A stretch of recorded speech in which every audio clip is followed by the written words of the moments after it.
Fehrenbach's book.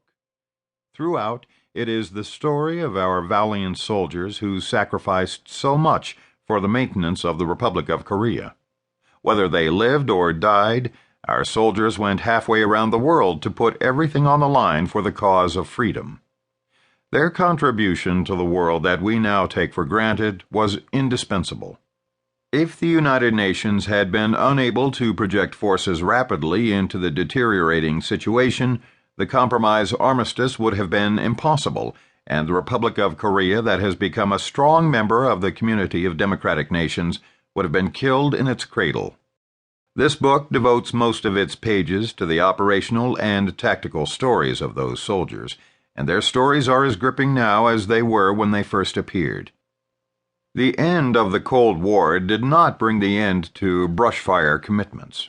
Korean War veterans, such as T.R. Fehrenbach, were correct to remind us that more wars of the type we fought in Korea would be possible in the world where Marxist-Leninist regimes jockeyed for advantage. Many of us old Cold Warriors were surprised and disappointed when the New World Order seemed to require as many armed interventions as had ever been mounted during the days of containment. Even though the reason for readiness that Fehrenbach perceived has passed into history, new requirements have taken its place. The perspectives we garner by studying the human dimension of the Korean War are still as valid as they were when the first printing of this book captured our attention. Those who serve selflessly today will learn important lessons from this seminal work. General Gordon Sullivan, USA retired, former Chief of Staff, U.S. Army. Preface. Regard your soldiers as your children, and they will follow you into the deepest valleys. Look on them as your own beloved sons, and they will stand by you even into death. If, however, you are indulgent but unable to make your authority felt, kind-hearted but unable to enforce your commands, and incapable, moreover, of quelling disorder, then your soldiers must be likened to spoiled children. They are useless for any practical purpose. From the Chinese of Sun Tzu, The Art of War. 10 years after the guns fell into uneasy silence along the 38th parallel, it is still impossible to write a definitive history of the Korean War.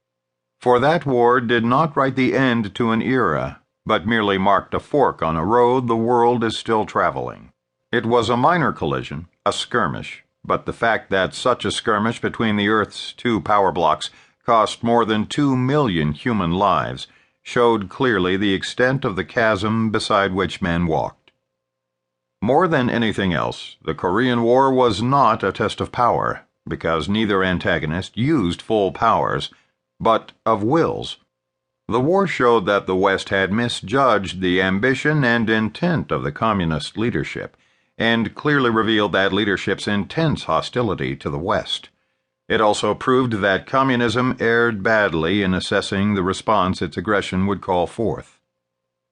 The men who sent their divisions crashing across the 38th parallel on 25 June 1950 hardly dreamed that the world would rally against them, or that the United States, which had repeatedly professed its reluctance to do so, would commit ground forces onto the mainland of Asia. From the fighting, however inconclusive the end, each side could take home valuable lessons. The communists would understand that the free world, in particular the United States, had the will to react quickly and practically and without panic in a new situation. The American public and that of Europe learned that the post-war world was not the pleasant place they hoped it would be, that it could not be neatly policed by bombers and carrier aircraft and nuclear warheads, and that the communist menace could be disregarded only at extreme peril. The war, on either side, brought no one satisfaction. It did, hopefully, teach a general lesson of caution. The great test placed upon the United States was not whether it had the power to devastate the Soviet Union. This it had, but whether the American leadership had the will to continue to fight for an orderly world rather than to succumb to hysteric violence. Twice in the century, uncontrolled violence